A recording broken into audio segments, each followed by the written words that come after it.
जय जगन्नाथ फ्रेंड्स, केमती अच्छे आपण मैंने आशा करुँचे समस्ते भलरे ही थे। महाप्रभु समस्त को भलरे ही रखि थे, समस्ते खुशी रे थे महाप्रभु दयारु।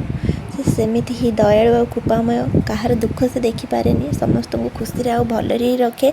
आज आउ गोटे नुआ तांकर ही अनुभूति नहीं आसी मो फ्रेंड्स, ताको आमको लिखि पठे कृष्णा प्रिया मैम। से भद्रक रे रुहंती, से भद्रक रू लिखिक पठे। से महाप्रभु को तांको बापा और बो महाप्रभु को बहुत ही बेसी भल पाउथिले। तो जिते बड़े तांकर गोटे कुनी झीटे है तो से तार ना कृष्णप्रिया रखी थे, माने मैम को ना से कृष्णप्रिया रखी थे। तो से तांकर अनुभूति लिखिक पठे। जिते बड़े 2 वर्ष फ्रेंड से सेतबले तांको बापा तांको गोटे छोट कुनी महाप्रभुटे आनिक देइथिले, कहिथिले को सब पाखरे रखिबू। से ताको सब पाखरे रखती फ्रेंड्स। केतबले से छोट कुनी महाप्रभुटी तांकर भाई पुओ सबू किछि हो गला, से निजे भी जानी पारलेनी। ता सहित खाती पियंती बुलंती ताकू ही रखती, सबू किछि ता सहित ही करती। गोटे छोट जगह तो थिला तांको पाखरे, हेले से भाबिले आ गोटे बड़ जगह आनिबी आम घरे रखिकी पूजा करी। बापा बोऊ को कहले, बापा बोऊ पुरी गले चतुर्था मूर्ति आनीदेले तांको पाइंका पूजा करने को। माने कौन कहते पूजा माने करने को गले सेतबेले माने तांको मन रे गोटे अलगा आसे, नाई मु पूजा ही करी माने तांको माने अलगा टाइप्स रो माने फील हुए तांको। तो मात्र तांको सेतबेले 10 वर्ष होई थाए, हेले भी से पूजा को बहुत ध्यान रे सहित करंती। सब जिनस भितरे तांकर पाठ पढ़ा भी चल थाए। एमती ही पाठ पढ़ा भी सरीगला, धीरे धीरे पाठ पढ़िया सरिया भितरे घरे स्थिर कले कि पाठ पढ़ा तो सरीगला, एबे तांकर बाहाघर करदेवापाइंका। हेले कृष्णा पियाଙ୍କର इच्छा न थाए कि तांको जगह को छाड़िकी जीवापाई। से यदि जगह को छाड़िकी पलैबे तो तांको जगह को किए पूजा करिवो। बापा को कहली नाई बापा मु मैरिज करिबिनी, मु यदि मो जगह को छाड़िकी बंची पारिबिनी, कि मु यदि मो जगह को छाड़िकी पलैबी मो जगह को किए पूजा करिवो, किए खाइबा को दब। बापा कहले तू तो जगह को नेकी जीवु माँ। तांको बापा तांको कहिथिले कि नाई माँ तू तो जगह को नेकी ही तो साथी जीवु। तो तापरे से राजी हो जाइथिले बाहा हबा पाइंका। से लिखिचंती हाँ मु बाहा हबा पाइंका राजी हो गली सत, हेले मो मन रे गोटे द्वंद्व चली थाए, नाई बा हेबी कि हेबिनी, एमती मो मन रे द्वंद्व चली थाए। तो द्वंद्व भितर मु जगह को ही डाकिकी राति शोइली, तू ही किछि रास्ता देखा। तो जगह आसिकी मते राति कहला तू बा ही कि जीवु सत माँ, हेले सबू ହେଇକି ଯିବୁ ସତ ମା, ହେଲେ तो शाशु घरे तोते केबे तो शाशु मत आ पूजा करने को दबनी। सबू जाणिकी भी बापा खुशी पाइंका बाही गली। मो स्वामी आ ससुर बहुत ही भल थिले, हेले शाशु भल भी खराब नुहंती। हेले तांकर कहवा कथा महाप्रभु खेलना नुहं जे तू सांगरे धरिकी बुलबू खाइबू पीबू शोइबू।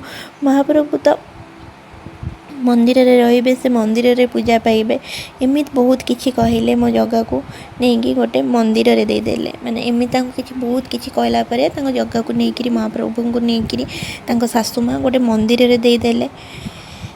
तापरे महाप्रभु को नहीं मंदिर रे दे देले।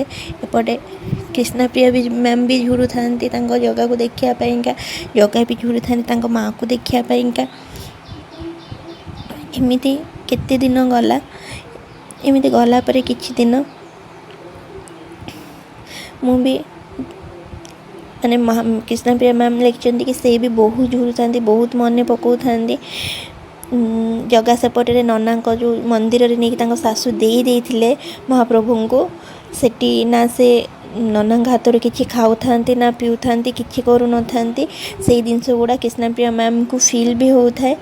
एमती गोटे दिन मंदिर रे निया लागिगला पूरा। कृष्णा मैम कहले कि माने माने विश्वासजनक कथा नुहे, मंदिर रे निया लागिगला। को मंदिर रे केबे निया लागेनी, कहीं चाल जेतबेले थिला सेतबेले लागुथिबो बोधुए, हेले एबे तो सब पक्कार मंदिर हेलानी केमती निया लागिबो।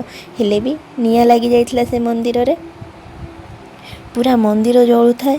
मो जीवन भी माने मंदिर तो जळु थाए कृष्णा मैम लिखिचंती कि मो जीवन भी जळु थाए, मो जगता भीतर ही थाए। निया तो ଲିଭିଗଲା। ମୋ ଚତୁର୍ଥା ମୂର୍ତ୍ତିଙ୍କର କିଛି ବି ହୋଇନଥାଏ।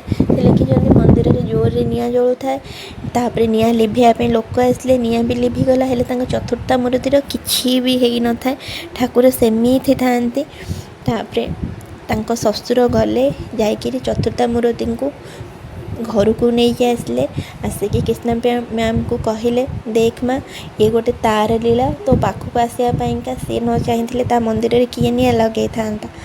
ତ ତାର ଯେଉଁଠି ଇଚ୍ଛା ଥିବ, ତାର ଯେଉଁଠି ଦୟା ଥିବ, ସେ ସେଇଠି ହିଁ ରହିବ, ଆମ ପାଖରେ ରହିବ, ଆମ ମନ ଭିତରେ ରହିବ, ଆମ ହୃଦୟରେ ରହିବ।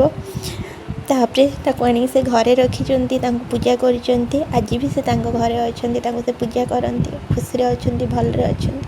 ସେମିତି ଆପଣମାନେ ବି ଖୁସିରେ ରୁହନ୍ତୁ, ଭଲରେ ରୁହନ୍ତୁ। ମୋ ମହାପ୍ରଭୁଙ୍କୁ କିଛି ଦରକାର ନାହିଁ, ଖାଲି ଆମର ଭଲ ପାଇବା ହିଁ ତାଙ୍କୁ ଦରକାର। ଆମେ ଯଦି ତାଙ୍କୁ ହୃଦୟର ସହିତ ଭଲ ପାଇବା, ସେ ବି ଆମକୁ ହୃଦୟର ସହିତ ଭଲ ପାଇବେ। ସମସ୍ତେ ଭଲରେ ରୁହନ୍ତୁ, ଖୁସିରେ ରୁହନ୍ତୁ। ପୁଣି ଦେଖା ହେବା ଆଉ ଗୋଟେ ନୂଆ ଅନୁଭୂତି ସହିତ, ଆଉ ଗୋଟେ ନୂଆ ମହାପ୍ରଭୁଙ୍କର ଲୀଳା ସହିତ। ଯଦି ଆପଣମାନେ ଆମକୁ ମେଲ୍ କରିବାକୁ ଚାହୁଁଛନ୍ତି, ଡିସ୍କ୍ରିପ୍ସନ୍ ବକ୍ସରେ ଆମର ମେଲ୍ ଆଇ ଡ଼ି ଅଛି, ସେଥିରେ ଆମକୁ ମେଲ୍ କରନ୍ତୁ ଆମ ମହାପ୍ରଭୁଙ୍କର ଲୀଳା, ଆମେ ନିଶ୍ଚିନ୍ତକୁ ସେୟାର କରିବୁ।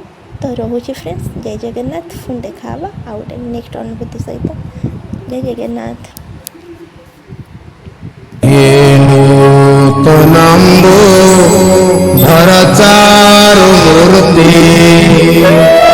ହେ କୁନ୍ତି ପଞ୍ଚ ତନୟା ବହନ୍ତି।